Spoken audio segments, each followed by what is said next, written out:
ज्ञानेश्वरीची अवीट गोडी चाखू इच्छिणाऱ्या सर्व श्रोत्यांना आमचा नमस्कार. सर्व श्रोत्यांनी पूर्ण चित्त एकवटून ध्यानस्थ बसून डोळे मिटून शांतपणे ज्ञानेश्वरीच्या ओव्यांचा आस्वाद घ्यावा ही नम्र विनंती. अध्याय 17 श्रद्धादी निरूपण योग, भाग 4. मागील भागात आपण पाहिले की प्राणी मात्रांना प्रिय असणारा आहार 3 प्रकारचा असतो.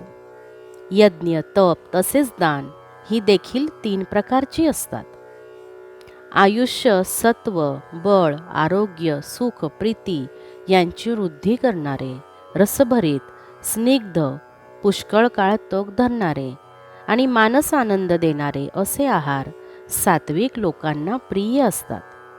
तिखट, आंबट, खारट, अतिउष्ण, तीक्ष्ण, वृक्ष, दाह करणारे असे केवळ दुःख, शोक, रोग प्राप्त करून देणारे आहार राजस स्वभावाच्या माणसांना प्रिय असतात. ओवी क्रमांक 151. तैसे एकमेकासळे रोग उठती एके वेळे, ऐसा राजसो आहारो फळे केवळ दुःखे. एवं राजसा आहारा रूप केले धनुर्धरा, परिणामाचाही विसुरा सांगितला. आता तया तामसा आवडे आहारू जैसा, तेही सांगो चिळसा झणे तुम्ही. तरी कुहिजले उष्टे खाता, न मणिजे तेने अणहिता, जैसे का उपहिता म्हैसी खाय.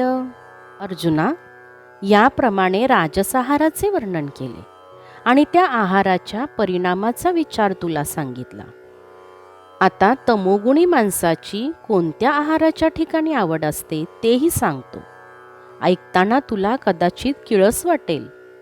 तर कुजलेले अथवा उष्टे खात असताना आपल्याला अपाय होईल असे तो मानत नाही. जशी म्हैस कुजलेले उष्टे न म्हणता आंबोण खाते तसे तो खातो. निपजले अन्न तैसे, दुपाहरी का येरे दिवसे, अति करे तै तामसे घेई जेते. नातरी अर्ध उकडिले, का निपट करपोणी गेले, तैसेही खाय चुकले रसा जे येओ. जया का आती निष्पत्ती, जेत रसूधरी व्यक्ती, ते अन्न ऐसी प्रतीती तामसा नाही. ऐसे निकही विपाये, सदन्ना वरपडा होय, तरी घाणी सुटे तवर आहे व्याघ्र जैसा. का बहुवे दिवशी ओलांडिले, स्वादपणे सांडिले, शुष्क अथवा सडले गाभिनेही हो. तेही बाळाचे हातवरी, चिवडले जैसी राडी करी, का सवे बैसोनी नारी गोतांबिल करी. त्याप्रमाणे सकाळी शिजवलेले अन्न 2 प्रहरी अथवा तो दिवस गेल्यावर दुसऱ्या दिवशी तमोगुणी पुरुष सेवन करतो, अथवा अर्धवट शिजवलेले किंवा पार करपून गेलेले आणि ज्याच्यामध्ये गोडी आलेली नाही तसेही पदार्थ तमोगुणी खातो.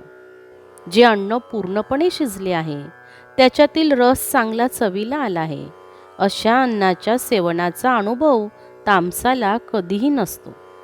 असे दैवयोगाने ताजे सुग्रास अन्न त्याला लाभले तर तो वाघासारखा ते न खाता दुर्गंधी सुटेपर्यंत तसेच ठेवून देतो. जे अन्न तयार होऊन बरेच दिवस झाले आहेत, ज्याचा रुचकरपणा निघून गेला आहे, जे वाळलेले अथवा सडलेले आहे किंवा फदफदले आहे, त्यात किडे पडले आहेत, तशात पोराबाळांनी चिवडून चिखलासारखे केलेले किंवा बायकोबरोबर बसून परिवारासह तो एका ताटात जेवतो.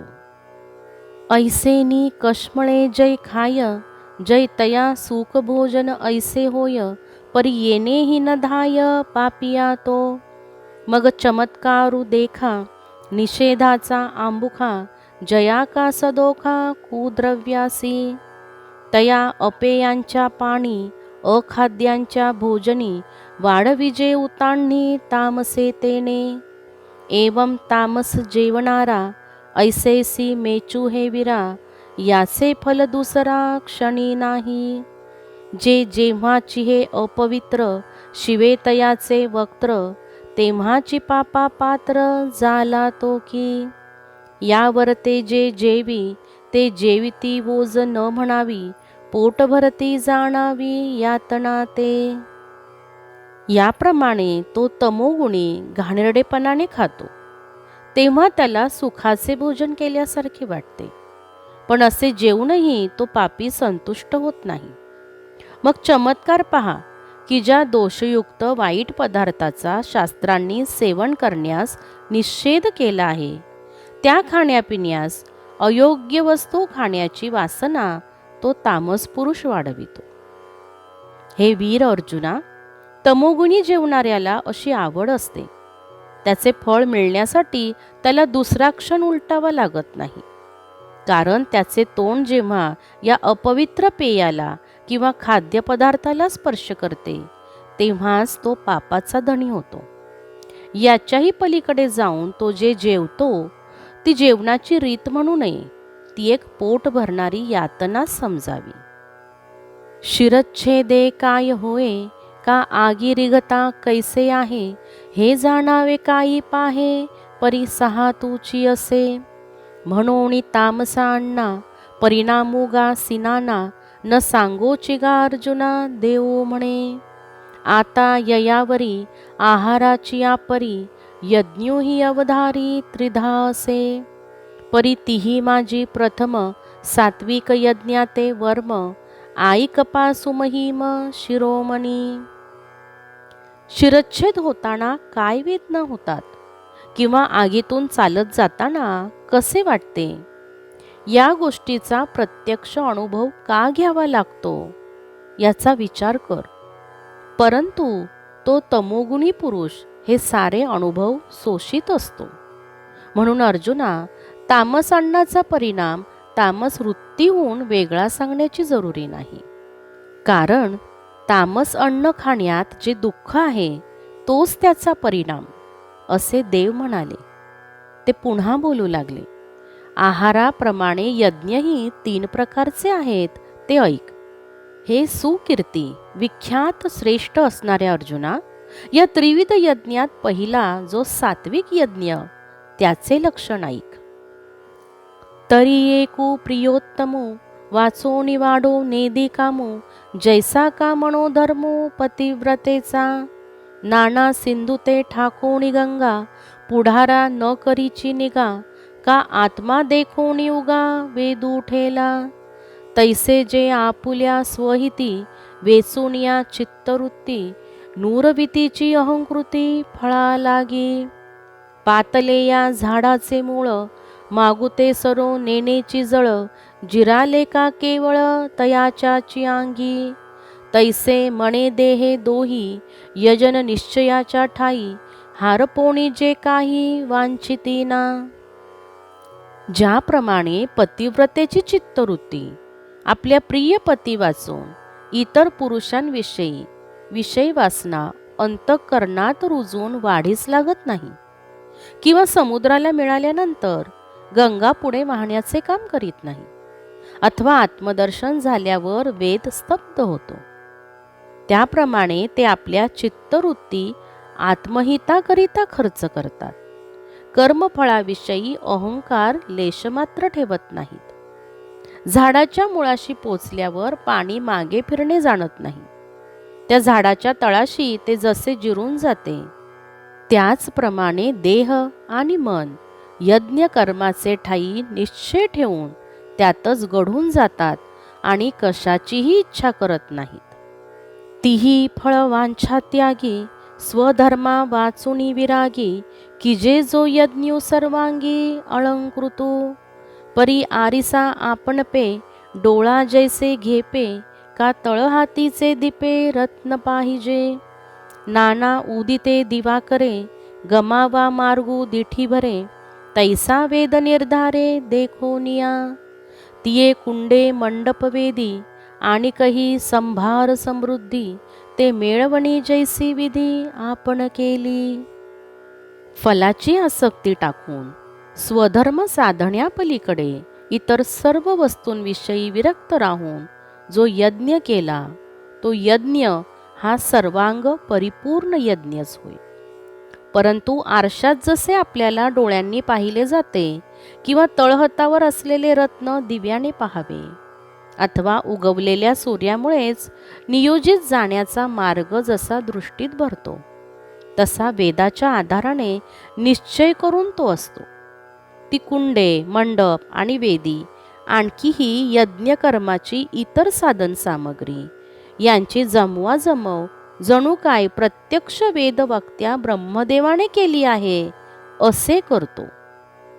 सकळावयव उचिते लेणी पातली जैसी अंगाते, तैसे पदार्थ जेथीचे तेथे विनियोगुणी. काय वाणू बहुती बोली, जैसी सर्वाभरणी भरली, ते यज्ञविद्याची रूपा आली यजनमिषे. तैसा सांगोपांगू निपजे जो यागू, नूठ उणिया लागू महत्वाचा. प्रतिपाळू तरी पाटाचा, झाडी की जे तुळशीचा, परी फळा फुला छायेचा आश्रयो नाही. किंबहुना फळाशे विन, ऐसे या निगुती निर्माण, होय तो योगू जाण सात्विकुगा. अंगावर सर्व अवयवांच्या ठिकाणी नीटसपणे अलंकार घालावेत. तसे जर सर्व पदार्थ जेथल्या तेथे व्यवस्थितपणे मांडले, फार काय सांगू, जशी काय अलंकार घालून सालंकृतपणे यज्ञविद्याच या सात्विक यज्ञाच्या निमित्ताने मूर्तिमंत पुढे उभी राहिली, त्याप्रमाणे अंगे आणि उपांगे यासहित मोठेपणाचा संबंध न राखता जो यज्ञ केला जातो त्यातून कीर्ती मिळावी असा हेतू मनात न ठेवता जो यज्ञ केला जातो तो सात्विक होय. वृंदावन बांधून तुळशीचे रोप राखले जाते, पण त्यापासून फळ, फूल, सावली याची अपेक्षा बाळगली जात नाही. अर्जुना, फार काय सांगावे. फलाच्या आशेशिवाय अशा युक्तीने जो यज्ञ केला जातो तो सात्विक यज्ञ आहे असे समज. आता यज्ञोकीर विरेशा, करी पै याची ऐसा, परी श्राद्धा लागी जैसा अवंतीला राओ. जरी राजा घरासी ये, तरी बहुत उपेगा जाये, आणि कीर्तीही होये श्राद्ध न ठके. तैसा धरुणी आवा का, म्हणे स्वर्गू जोडेल असिका, दीक्षितू होईन मान्यू लोका, घडेल यागू. ऐसी केवळ फळा लागी, महत्व फोफारावया जगी, पार्था निष्पत्ती जो यागी राजस पैते.